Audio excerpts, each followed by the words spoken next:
Jioni ya leo natangaza mtawala wa mahali hapa ni Yesu. Jioni ya leo natangaza mtawala wa Usagara ni Yesu. Jioni ya leo natangaza mfalme wa Usagara ni Yesu. Jioni ya leo natangaza simba wa kabila ya Yuda yuko mahali hapa. Kama yamkini ni mgonjwa, Yesu atashuka mahali hapa, atakuhudumia. Yamkini na majeraha ndani yako, umeteseka muda mrefu sana. Jioni ya leo tumembeba Yesu. Jioni ya leo atakuja mahali hapa kukuhudumia. Sema amina, watu wa Bwana. Ukiangalia kitabu cha Ufunuo wa Yohana, jioni ya leo nataka nikwambie kwamba Mungu anaandika juu ya habari yako. Mungu anaandika juu ya mwenendo wako, tabia zako unazoenenda kwenye ulimwengu inaandikwa kwenye kile kitabu. Sasa jukumu lako wewe kujiuliza, kile kitabu kimebeba nini? Kile kitabu kimebeba nini? Yamkini kile kitabu kina habari mbaya juu ya maisha yako. Watakuwa chini yenu hana masaa mo.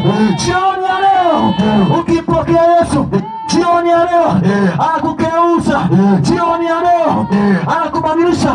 Yamkini wewe umekuwa kahaba, unanisikia, yamkini wewe umeshindikana.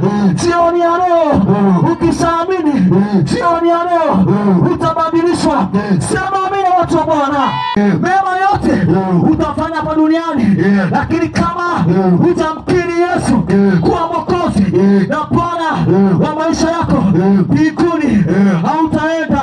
Unaweza kaniambia mbinguni tutabanana, mbinguni tutaingia, mbinguni sio getoni, mbinguni sio kumbi za disco, mbinguni wanaingia wenye matendo mema, mbinguni wanaingia waliomjua Mungu. Hana masaya.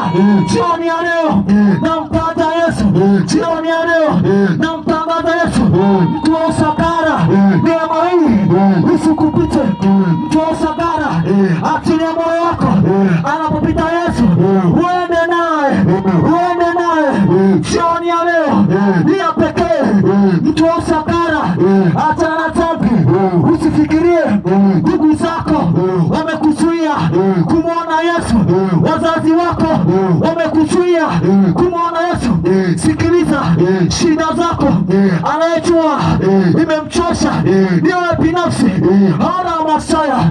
Jioni ya leo natangaza, jioni ya leo ipo neema. Jioni ya leo ipo wokovu. Jioni ya leo kuna msamaha. Jioni ya leo kuna ondoleo. Jioni ya leo kuna kijito cha utakaso. Ukiendea utasafishwa. Sema amina kwa Bwana.